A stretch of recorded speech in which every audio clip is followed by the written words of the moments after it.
Speaking to the UDP, I mean, they claim that anybody who criticizes the government, even if they have nothing to do with politics, are branded opposition and most likely UDP. I get the same sense. Everything I threw at you that smells of a criticism, you seem to point at UDP. And I mean, is this how politics in the Gambia is played? Well, in your interview with Usainu Dabo, he said he has found that castigating your opponent is the most effective political tool. That is what he told you in the interview. So I guess take it from there. I mean, that's what he said. So if that is his template, I guess we'll play by his book. But nonetheless, I'm not mentioning UDP because it's personal or something. It's because they are the most vile group of politicians in this country. And even when they gave them the opportunity to prove themselves to be gentle, to be peaceful, look at Brikama Area Council. Look at how disorganized Yankuba Dabo has turned the West Coast to be. Look at how dysfunctional Yankuba and the Brikama Area Council is.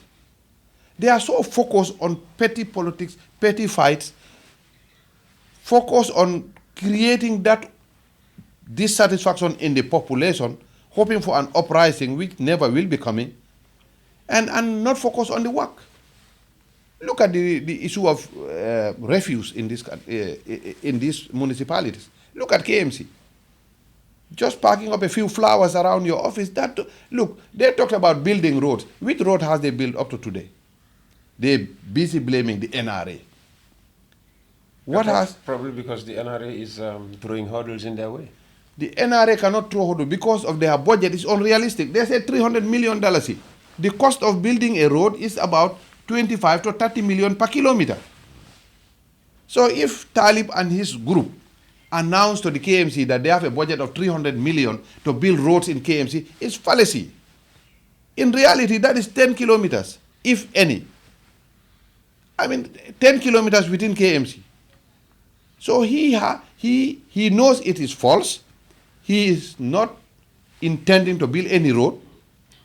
But he, as a politician, is good to make this announcement and look for a scapegoat. And his scapegoat now seems to be blaming NRA. But in reality, he knows that $300 million can only build at best, 10 kilometers of road. President Barrow has built over 800 kilometers of road. So I think even before you talk about building those roads, I mean the basic issue of refuse in this municipality of KMC and West Coast is unaddressed. And it's worse in Banjul. Go to the market. During the Midi people, we went behind Albert Market. It is a mess. The entire streets of Banjul are paved by the government of President Barrow. Today they are full of trash. And because the mayoress or the Kanifi Municipal Council mayor or Brigadier, they will not collect refuse. They are busy politicking instead of delivering to the people. I can't speak for Banjul, even though I was born in Banjul. I moved out of Banjul decades ago. Right. I live in KM. To his credit, fencing off that backwater dump site is already a major achievement for us residents of KM. Yes, refuse in KM is still a problem, but it has to be said, it's a lot better now than it's ever been. And you talk about... Mr. Gomez, 80% of the people of KMC are paying donkey carts to collect their refuse, including yourself. I do, yes. Exactly. So how better is that? I mean, majority of the population are collecting their own refuse. Fencing that backwater dump site is a good idea. But will that stop the smoke going into anybody's house? Will that stop all the scavenging birds coming in there? At this time, the municipality should have gone to a level of refuse recycling, where this thing will not be an eyesore, where it is enhoused in a factory where the refuse is sorted and recycled. That is the level they should have been. But Talib is blaming your government. You're not giving him the subvention he needs. You're not giving it to Brikama Area Council. You're not giving it to any municipality. So you're supposed to be giving them, a subvention. Out of all the 8 area councils, They are the only 3 that are not receiving. All the Galga made, that issue that government is not giving them the subvention it's supposed to Look, give to the them. government is giving them what government needs to give them. Nonetheless, they are collecting millions from residents of these municipalities. Why are they not using those resources to deliver to the people? Talib says that's where he is taking the 300 million for the roads. That, Which never has started and never will be in his term. Because up to now, he's just talking. The 300 million, he said he has signed a contract with some kind of a company, but up to today, we have not seen one shovel dug one hole in anywhere in KMC.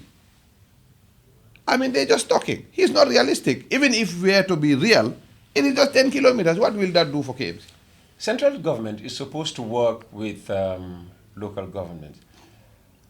How difficult is the government finding it, given the animosity between it and, you started with Brikama Area Council, KMC, Yes.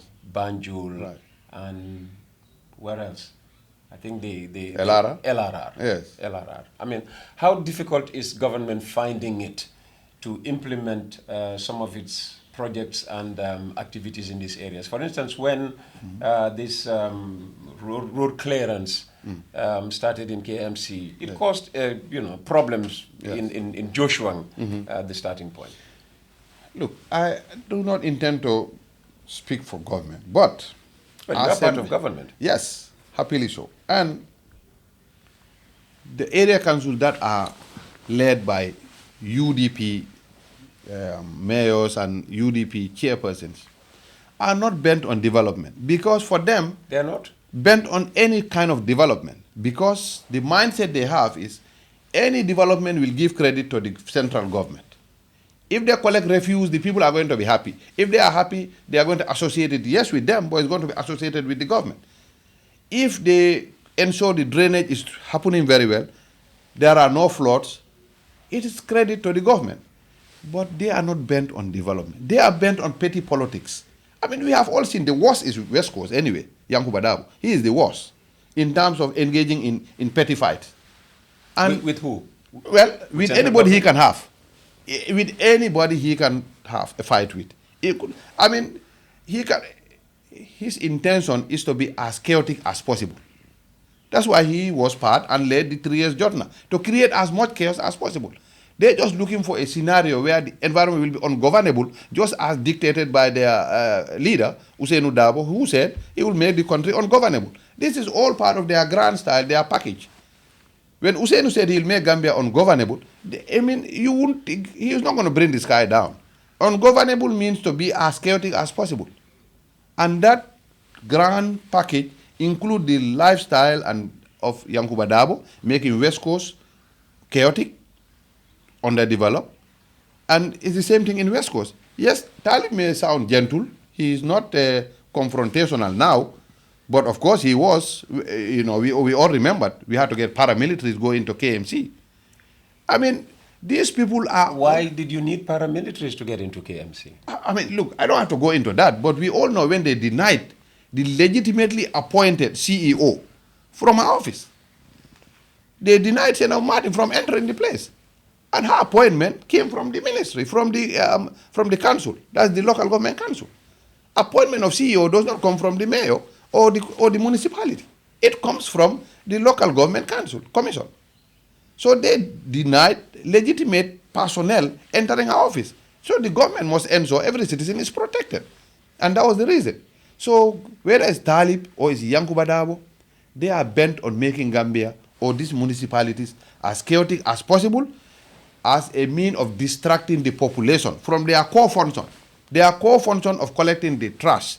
Their core functions of, they know their roles. I assume they know their role. But they intend on being as dysfunctional and as chaotic as possible so that people are focused on that.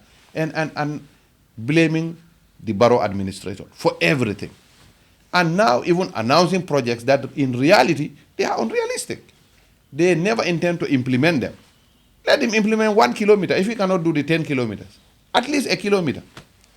But nothing has been done. It's just about talks.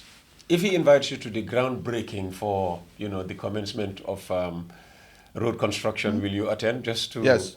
In fact, I want to attend so that, I will be happy for every development in every part of the country. So if he truly is going to implement road construction in KMC, I'll be happy to attend. But it will never happen. I'm telling you this. Because he announced 300 million. What can 300 million do in road construction? I mean, very little. And besides, if you fail in doing the basic, that 80% of the residents of KMC are paying donkey carts to collect their trash. If you cannot handle that, you tell me now you will handle millions of dollars a project. Talking about municipal bosses, talking about, issues that are they are grandiose. Yeah. Granted, KMC, even if I say, waste management has improved, it still has issues of, waste management. Yeah. Brikama or West Coast, as you say, LRR, Yeah. and Banjul. What about the other areas, URR, CRR, Right. where, NPP supporting chairs, are in office? Are they cleaner? Because you hear that, as much as KMC might be dirty, Yeah. it's still better than Basse. You cannot compare Basse to KMC in terms of cleanliness. Basse is a lot more cleaner. And also, it's an issue of population. Look, there's a lot more activity in KMC. So I can understand the refuse in terms of amount. So you're beginning to understand why fighting, refuse in KMC is a major issue. It's a major issue, but they have not made an inch. I can understand. Look, being food self-sufficient in the Gambia is an issue, is a challenge. But you must, as a ministry, we must prove to the Gambian that, okay, last year, we produced this amount locally, this amount of hectare we have put under cultivation. This year, we have produced this amount of tons, this amount of hectare. It must be progressing. The issue of KMC and West Coast in terms of chairman and mayoral administration are backwarded. They are not progressive at all. The refuse collection... There's some progress in West Coast because we hear they've acquired garbage trucks. Oh my goodness. Anyway, this is when was he elected? This was in 22? Yes. When was he elected? Yes, 2022. 22. Yes. Now we are coming to 2025. So he's going to get garbage. He's going to be out by 2026. So it's like it took him 3.5 years to acquire garbage trucks.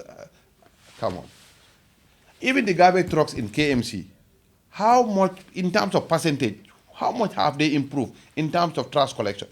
I am paying a donkey card. You are paying a donkey card. Majority of the people are doing so. And there's nothing in terms of digitalization, in terms of, sorting these things, in terms of recycling. It's just grabbing it, dumping it, and burning it, being environmentally criminal.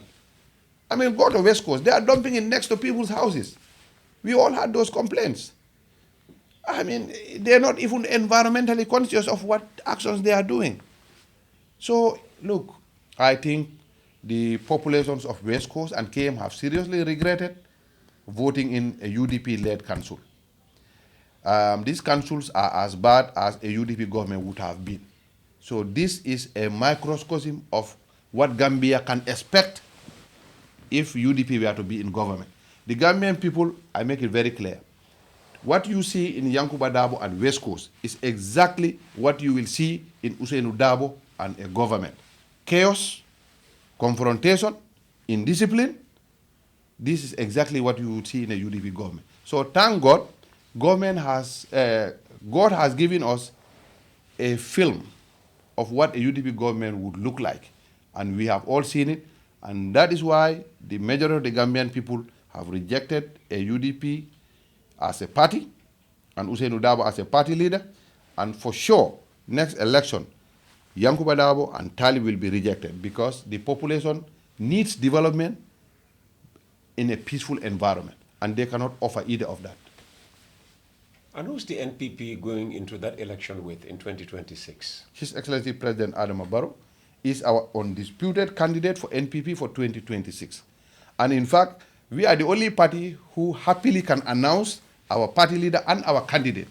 I have challenged UDP at the Brikama meeting to even announce who is going to be their candidate.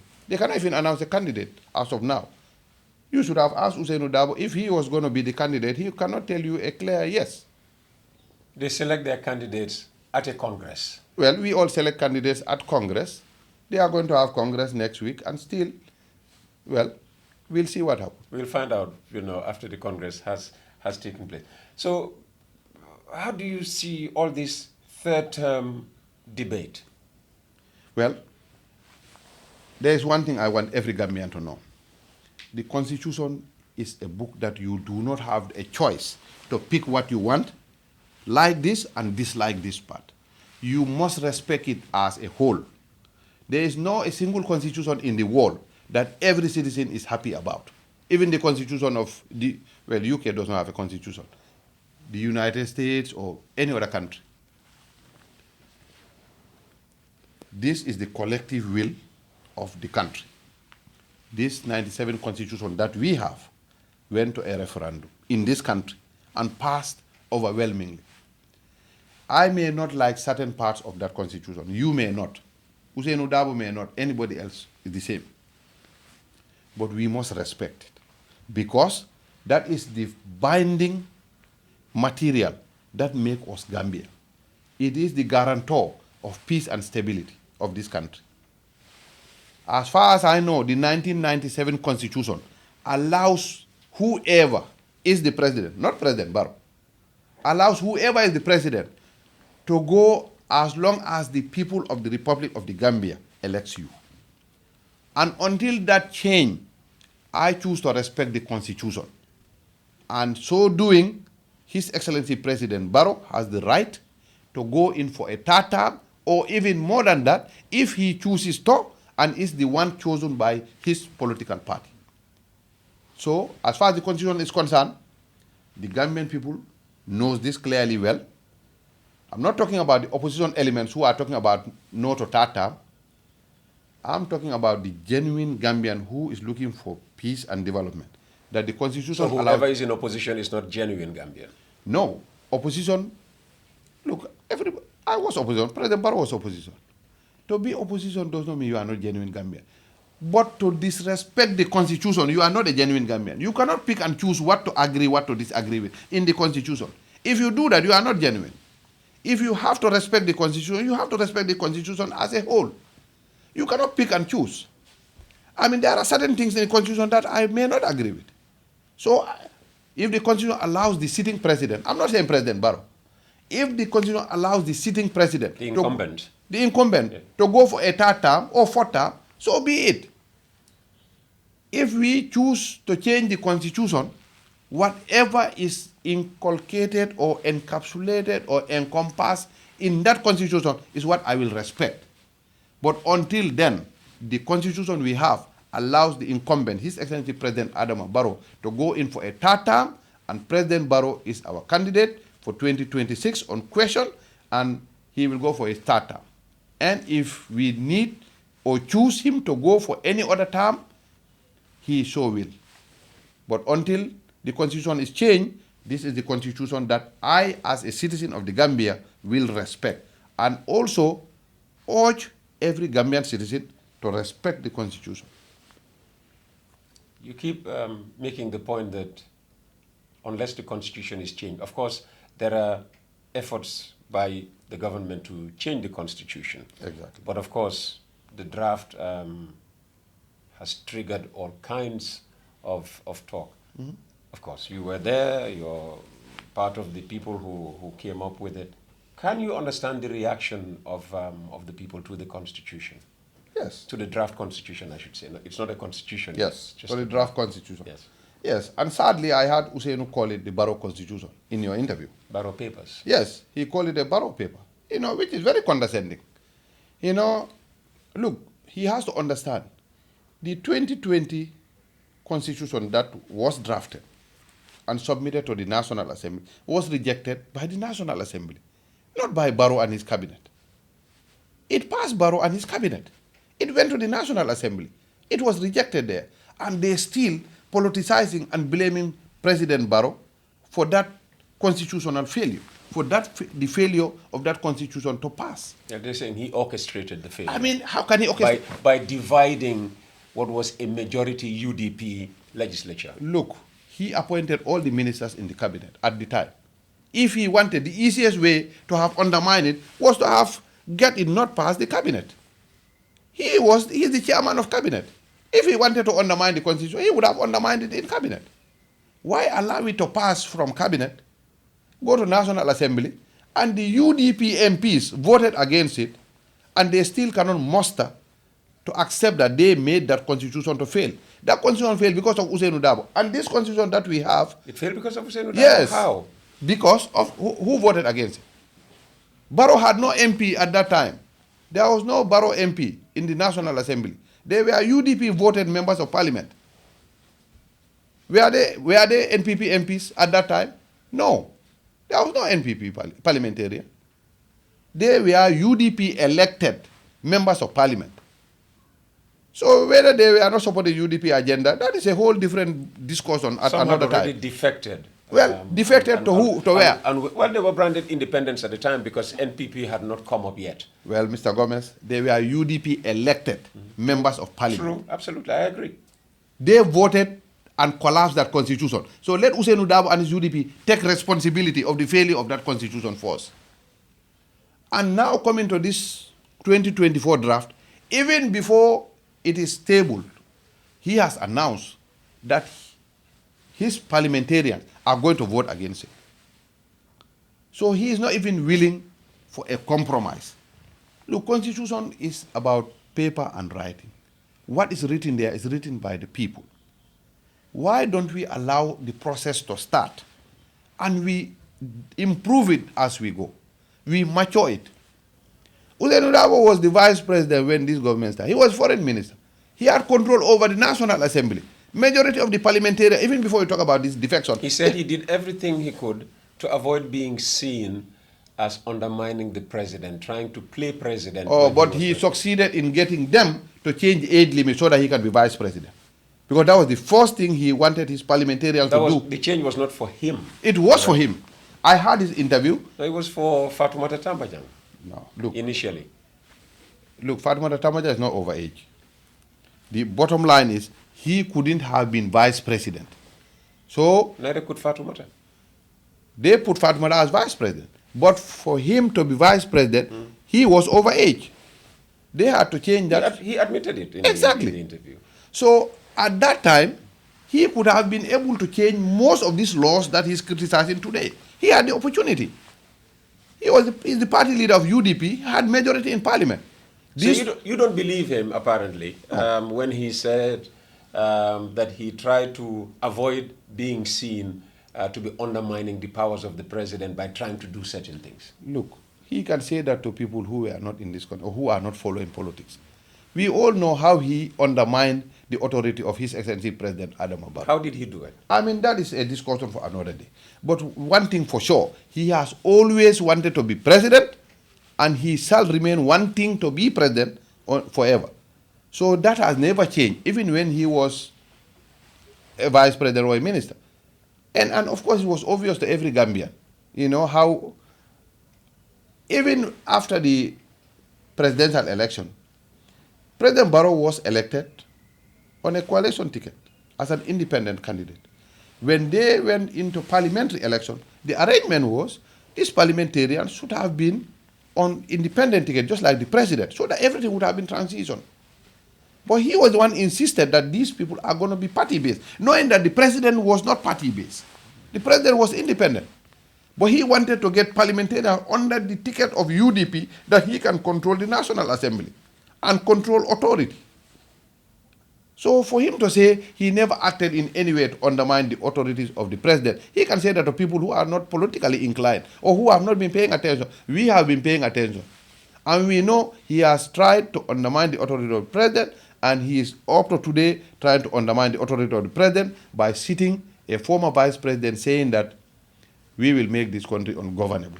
That is treasonous in many places. On this issue of constitution and compromise, just as you were saying, he should compromise by allowing this to go. He said, well, compromise should have begun with the government going back to the 2020 draft. That would have been the basis of a compromise rather than come up with the 2022. Don't you think that will be a serious disrespect to the institution of National Assembly? Look, I cannot present this document to you. You reject it as an institution. And then I bring it back to you. What am I trying to tell you? Am I shoving it in your throat? You see, if he thinks that way, President Barrow is somebody who believes in democracy and separation of powers and empowering of the institutions. The National Assembly rejected the constitution that was drafted in 2020. In an attempt to compromise, there were so many reasons why they rejected it. And there have been so much stakeholder consultation. Part of that consultation is to gather what are the most controversial points. We try to address those in the 2024 draft constitution. And he thinks we should still bring the document as it was. This was a document that was rejected by his MPs, led by him.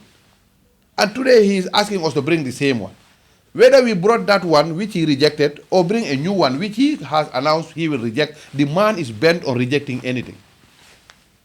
So I don't think it matters what we brought, he is bent on rejecting whatever was brought. And I think it's premeditated with him. Apart from the constitution, the 2025 budget also, has triggered a lot of talk. You have thrashed the issue of agriculture not being given its right allocation in the budget. When people point to how much is going to the office of the president, how do you react to some of the comments you hear?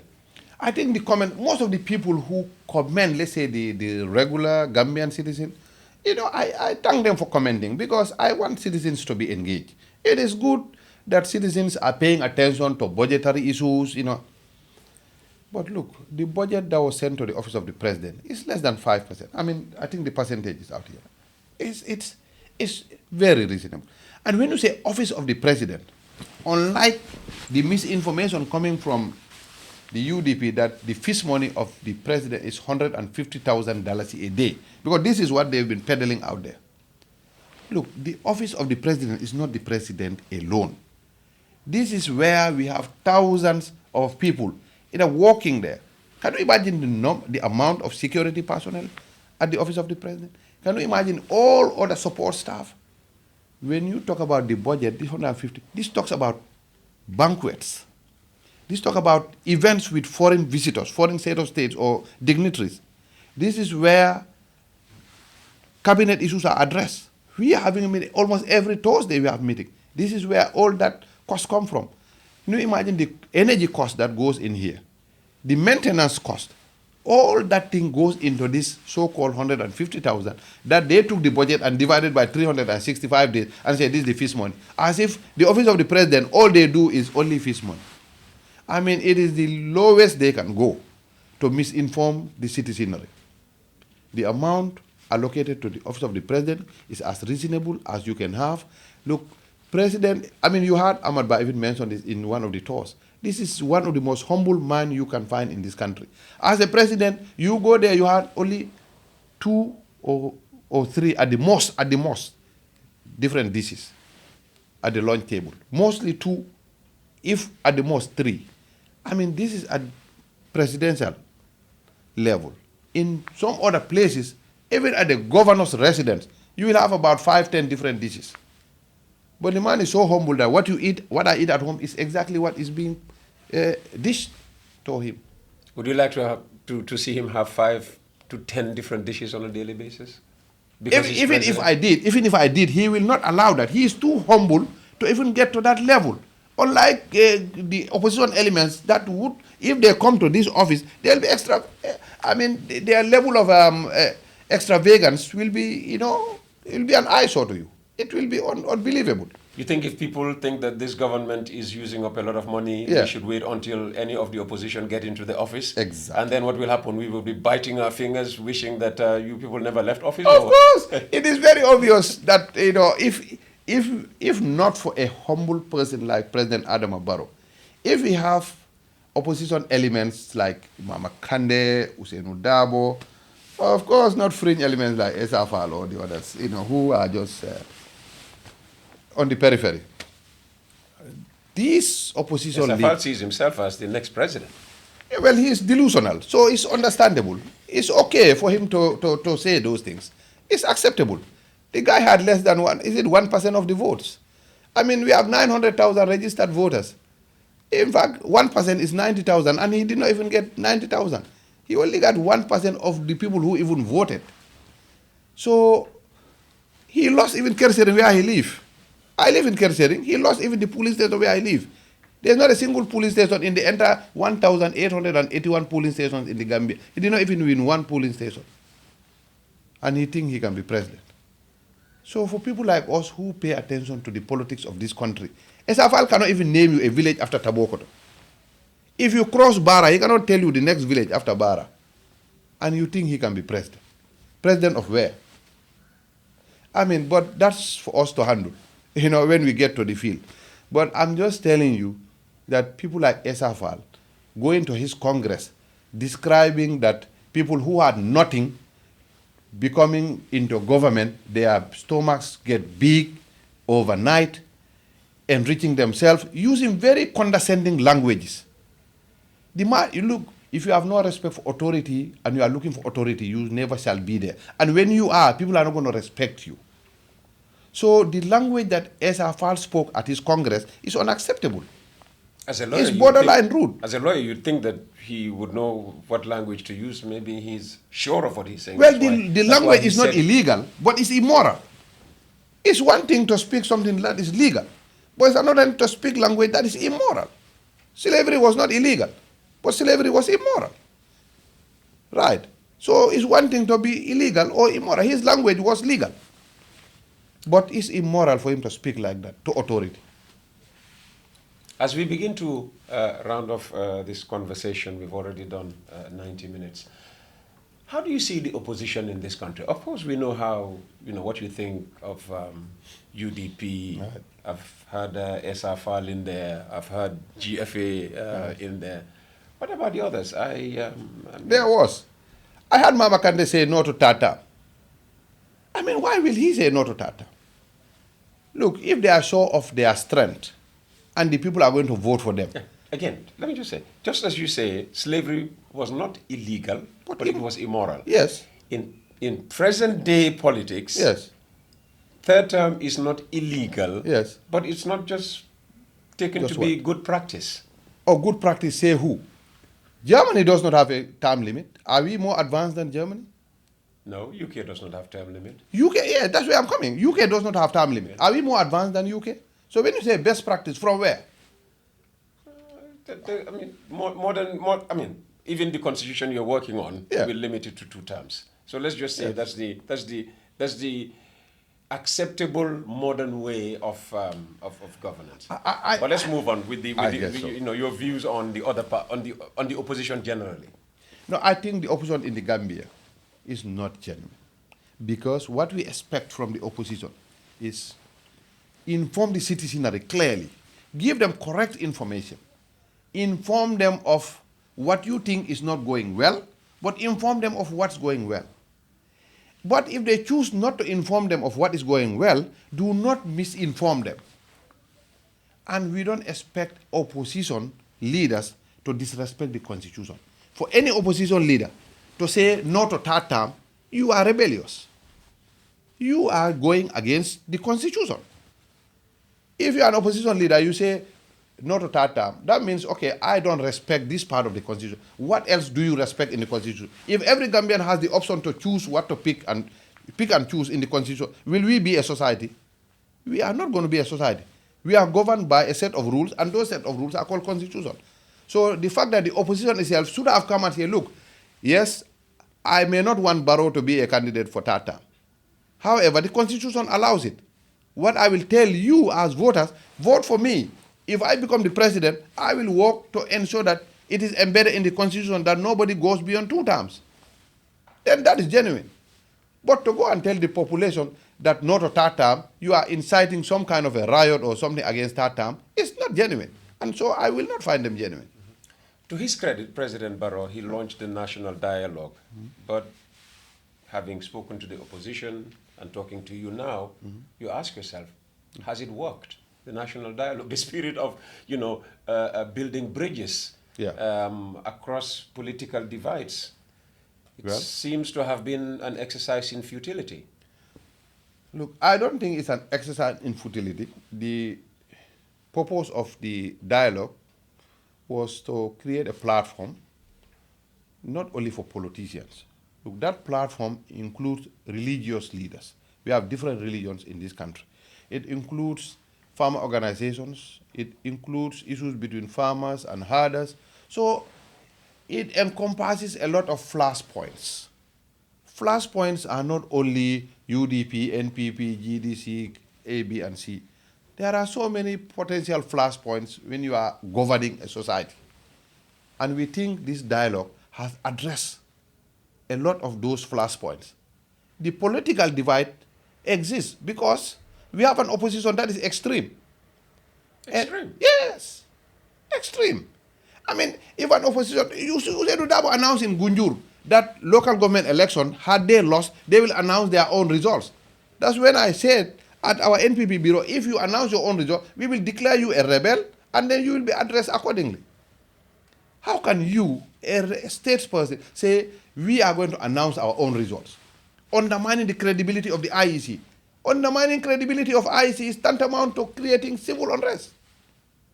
So these are statements that we found extreme. For a statesman to say we'll make this country ungovernable, for a statesman to say this constitution we will vote against it, for a statesman to say no to third term, it's extreme. Exactly. And perhaps finally, as number 2 in the National People's Party, when you read a report like the one just issued by Afrobarometer, that almost 8 out of 10 Gambians say the country is not being run properly. I mean, it's not being steered in the right direction. Right. How does that make you feel? Because you happen to be part of that government as well. Yes. Actually, I think the Minister of Information already responded to this question. I will just echo what he said, that we 100% disagree with the survey. We think, and of course convinced, that the survey is biased, that it must have been conducted around opposition elements in populations that are most likely to be opposition. I can go today and get 10,000 people in a survey who will answer and get me 90% that the country is being steered in the right direction. But I can also go to areas where I can conduct a survey of 10,000 people and get 80% of them to say the country is being steered in the wrong direction. I don't know how they got their samples for the survey.